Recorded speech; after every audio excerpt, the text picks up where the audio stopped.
Hello and welcome to Spark. We're glad you could join us. We're just about to send you to a panel to have a live web stream from the National Health to tell you about nursing and why it's a great career opportunity. We really hope you enjoy the session and don't forget afterwards to go to sparkcareers.org to find out more. Thank you very much.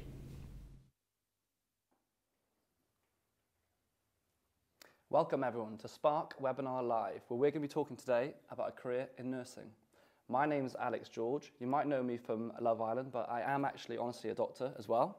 I work in an A&E department in Lewisham Hospital, which is South East London.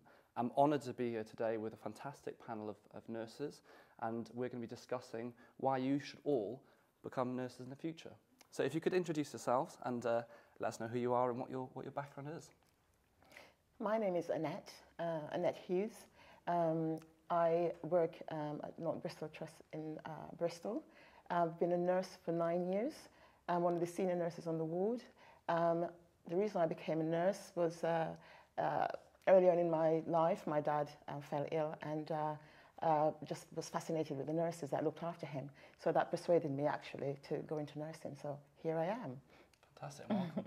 Thank you. So, hi everybody, my name's Jane and I'm the Chief Nursing Officer for England. So that means I'm I am the most senior nurse in England. And I've been a nurse for over 39 years. And similar to Annette actually, I wanted to become a nurse because my mum was in hospital quite a lot when I was a teenager. And I used to go in and I used to watch what the nurses did, and I absolutely wanted to be somebody that had that level of skill and knowledge, and that's why I became a nurse. My name's Daniel. I work at Birmingham Children's Hospital. I've been qualified for 8 weeks, I think. Yeah, 8 weeks. I didn't know I wanted to be a nurse until I was about 20 years old. And it was after I did the Duke of Edinburgh expeditions, and a friend of mine fell and hit her head and nobody really knew what to do. And that was a really uncomfortable situation to be in. Hello, my name is Charlotte Hall and I'm a newly qualified nurse working on an acute medical unit in a busy hospital in Gloucestershire Royal.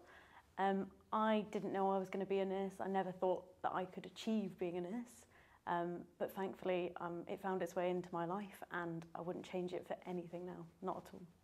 Fantastic, welcome. Annette, maybe I could start with you. I know that you've told me a little bit about the fact that you, before this, had a different life and a different career, is that right? And you decided to change over. What was it that you did and why did you move over to nursing? Well, basically, I fell into a job because I needed money, so I started working for the Department for Works and Pension, and I ended up staying there for 18 years. It was a fab career with lots of progression, but my heart really was in nursing. That's what I wanted to do. So I thought, you know, I had to do it. I had to go and do it. So I left, went back to college, did an access course and applied to university, got through, and here I am. And you're absolutely glad that you did it? I love it. I mean, it's amazing. It does show, I think, things are changing, whereas, you know, before you choose a career, you know, in school and that's it for life, but actually, you know, we live and we learn, isn't it? And sometimes you find out that your interests lead in different ways. Absolutely. I think that's an interesting point with nursing itself. I mean, it's a very varied profession, isn't it? I mean, Jane, you could tell us a bit more. So absolutely. So you can do, you can be a nurse looking after people who have got problems with their mental health. You can look after people with a learning disability. You can look after people with physical health problems, or you can do be a children's nurse like Dan. So there are so many different options. And then on top of that, you can work in a hospital. You could work in a community. You can work in people's homes. You can work in prisons. Or you could be research nurses or education, academic. You know, you can do so many different jobs. It's just such a varied and fantastic career. I think, you know, for me, I think when I was at medical school, even before, I always thought that nursing, maybe there wasn't as many options. And like you say, there are so many. And actually, I work in A&E in Lewisham, and we've got advanced trained nurses or practitioners who work alongside us, you know, doing what maybe traditionally was seen as a doctor role, and are really, really highly skilled. You know, highly educated and really, you know, great practitioners. So it is fantastic. And are you enjoying it? You've just only started 8 weeks ago, isn't it, Dan? Are you enjoying it? How was it to start? I am enjoying it. It's tough, but the support I'm getting from my colleagues is absolutely amazing. I feel like no matter where you go as a newly qualified nurse, just like being sort of newly qualified doctor, teacher, you're always going to struggle. And it's because of that transition between being a student, where you've got very little responsibility, to actually now you've got, for me, I've got a sick child in front of me. And especially because of my role, I'm finding I need to constantly learn more. You come out of university thinking that you know everything you need to know, when actually you need to take the next step. Yeah, it's the beginning, isn't it? Yeah, it's the beginning of the journey. It's a progression, isn't it? And you start, you know, you qualify, and then you're learning the next thing, and you go up to that next step in the ladder. And how about you, Charlotte? How are you finding things? Well, I find that is the great thing about nursing, because it's so diverse. It's basically endless opportunity, and that's how I see it. And I take those opportunities as much as I can. But the most important thing about nursing is, like, you're a caring professional. So I'm actually, like, I remember always thinking, like, how can being a professional person who looks after people be a profession? Like, that's incredible. And yet there's so much complication that comes with it. I have to be intellectual. I have to be able to use my initiative. I have to be able to work quickly in situations and be able to, you know, observe things as a bigger picture. And I meet so many people, diverse people from all backgrounds, all walks of life. And it's just an incredible, it's like being part of a huge community. So it's a real privilege to be able to call that my job. Like, that's my, like, I don't have that, Monday morning feeling. I never get that, because I'm nursing, I'm going to work, but actually I'm doing this job which is multi-skilled, multi-talented, and I get to do that every day. It's incredible. It's a tough job, though, isn't it? Do you sometimes when you finish your shift, you think, oh gosh, I'm not looking forward to tomorrow, or do you always kind of get home? Yeah, definitely. It's like a roller coaster, but the thing is, like a roller coaster, you go on a ride because you want that adrenaline, you want that rush, you want to be able to enjoy something, but you're scared. You know, it's multifactorial, and I think you do end up feeling sometimes, you know, you see things. You're in a privileged position where you get to see things that, you know, not everybody gets to share with people.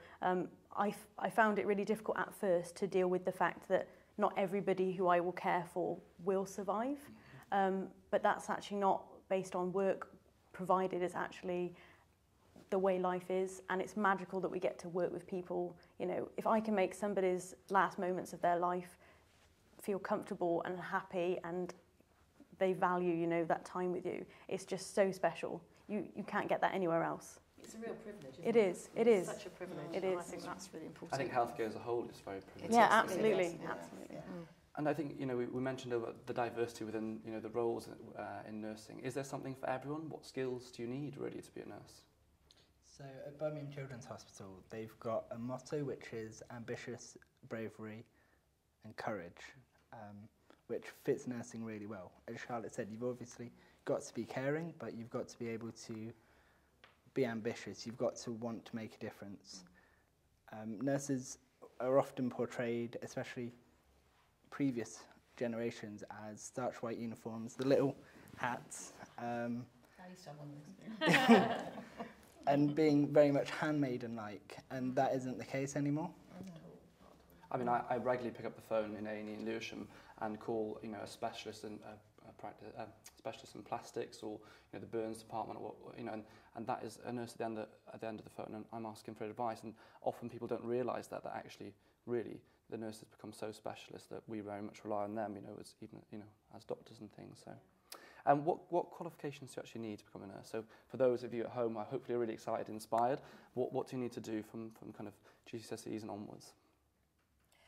I think, GCSEs, of course, 3, maths and English, definitely. But there's so many ways you can enter nursing.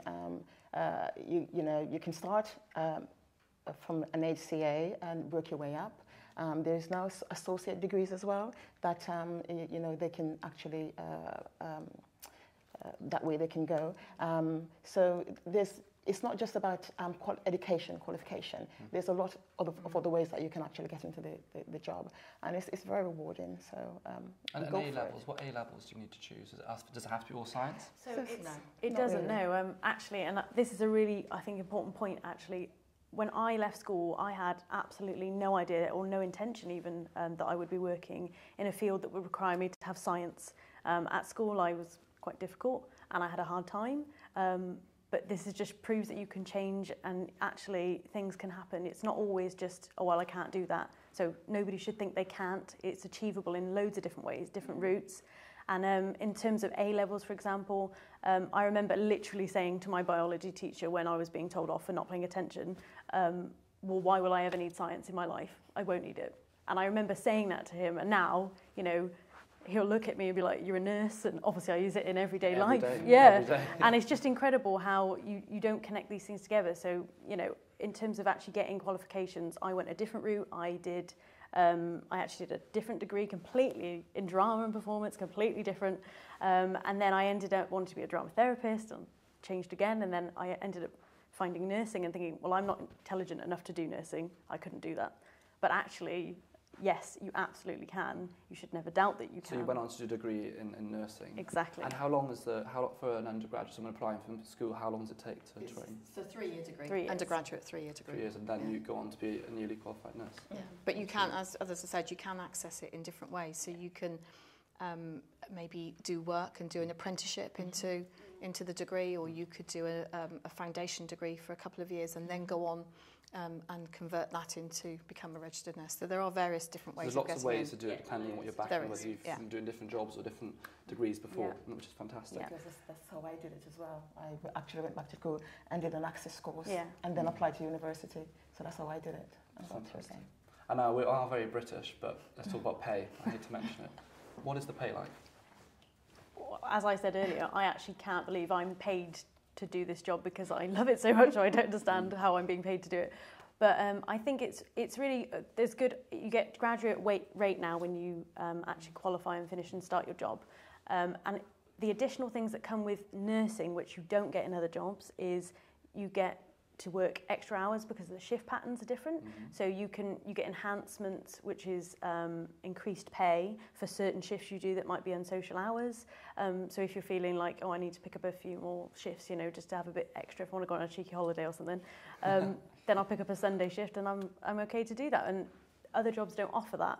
So it's a real bonus to be able to pick up and do these additional shifts. And also you get lots of things. NHS pension scheme is fantastic. You know, it's one of the best. And you get some we get good annual leave as well. We get fantastic good annual holiday, leave. More holiday than a lot of more other than people most. do. Yeah. And you get paid to do something that's really rewarding and Exactly. fulfilling, and that's what it's all about. I think Exactly. we can all sit here and say that, which is And there's a really good fantastic. opportunity for pay progression, so you can get paid more by doing, you know, maybe as you progress or you get more senior. So there's quite a big range of pay, so you can actually earn quite a lot of money if you end up in quite senior jobs. Yes. Fantastic. We have a few questions from the viewers from various schools. I've got one from Izzy, who's a Year 10 student, who asked, how long does it take, so post-age of 8, we kind of covered a little bit, post-age of 18, how long does the training take? So I think we talked about it a little bit, didn't we? Yeah, so you can go straight from doing your GCSEs into your A-levels, which are typically 2 years, and then it's a 3-year undergraduate course. That's if you go the traditional route. Yeah. I think it'd be good to expand on this a little bit, because once you qualify as a nurse, what about, I guess, the training onwards? If you wanted to become a specialist nurse, for example, in A&E, what do you have to do from there? That's a really good question. For me, I can only talk from where I'm working. We have, I'm on a foundation course at the minute, which is a 9-month specialist course for the area that I'm in. And as I said earlier about taking that next step up in your learning, you automatically go on that, and then as you progress throughout ITU, you can apply for different courses to do more specialised areas within nursing, within healthcare. Most of the very experienced, very senior nurses, like the advanced practitioners that you were talking about, will have done a master's degree. So they will do, all of them will have a master's. So there's an opportunity to do further education. So you would do further training. education. Yeah. Nursing is ever growing, ever changing, ever learning. Yeah. That's what's brilliant. Even yourself, you know, Dan, you obviously are working in paediatrics, but you could stay within the hospital for a period of time, maybe decide later in life you'd rather do community paediatrics, so work within schools and as such, so you can even change later within the same specialty, isn't it? Yeah, exactly. And that's one of the beauties of nursing, is that, so as you've said at the minute, intensive care nurse, but there's nothing stopping me from stepping back and going into A&E or cardiology. Having a change. Or into the community. Or into the looking after community. children in their own homes. And you can have combination jobs. For example, I'm working in an acute medical unit now, but I also work in a prison, and I also work in the community, so I'm doing all sorts all over the place. So it's actually really varied, and it's really exciting. It's very varied and very interesting. And I've got a really great question from Eva, a Year 9 student. Were you not scared on your first few weeks that if you made a mistake, you could put someone's life at risk? I think we can all answer this one.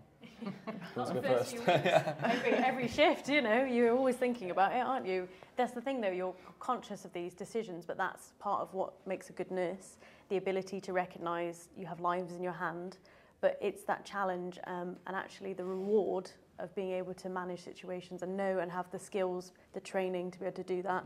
Is what makes it so worthwhile, and you know, the trust you build and the rapport you build with your patients and it's just incredible, really, isn't it? Do you remember the first few days? It's a long time for me, but I think every day is a challenge, and you're scared every day you're going because you never know what you're going to get through that door in any one day. No 2 days are the same, so it's very varied. You just have to go with it, really, and use your instinct. I remember my first few days, and I got to be honest, I was lucky that I had such great nurses around me to support me, because I was asking, what do I do with this? I'm not sure here. I think a lot of doctors can relate to that, because the expertise and knowledge that you have is just invaluable in that way. What else do we have? So this is a really good one, and I think a lot of people can relate to this. Did you ever question not being clever enough to go into nursing? Gosh. Every day. Yeah, and sometimes, even now as a newly qualified nurse, I'll get like imposter syndrome, where I think, I don't know enough. But the thing is, this is so vast that there's always learning to be had. But that's the thing, you build and your team around you. It's one of the things as well that's really beneficial is that you work in solidarity as a team, part of a community, but you're also, autonomous. You're working alone as well, and it's a good combination. It fits so many personalities to be able to do both of those things. You get support. Yeah, you get support, but it is, and I think it's about it's the time you become really complacent or just assume you know everything, is the time that people make mistakes, or one would make a mistake. So actually, just always being on the lookout for what can I learn, what can I do differently, and the impact that having a relationship with the patient and treating them and actually helping them to either get better or to be cared for in the right way with the right skills makes such a difference. And then you get confidence from that.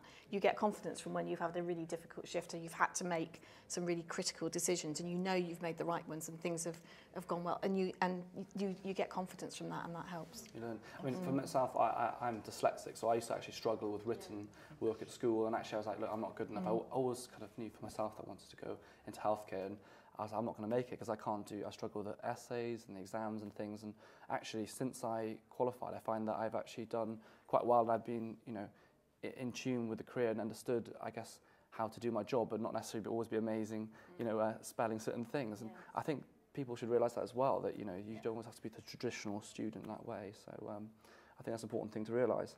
So it's been an absolutely fantastic panel discussion. So thank you, everyone, for coming today, and I hope that you've enjoyed it at home. I think it's really important we mention that if you are interested, and I hope you all are, in taking a career in nursing, then please go to find out more at sparkcareers.org/NHS-nursing. For more information, you can actually download loads of leaflets and advice from there, as well as look to organise work placements if you do want to see what it's like in real life. So thank you, everyone. Thank you all. Thank you. Thank you, everyone at home. Take care. Thank you.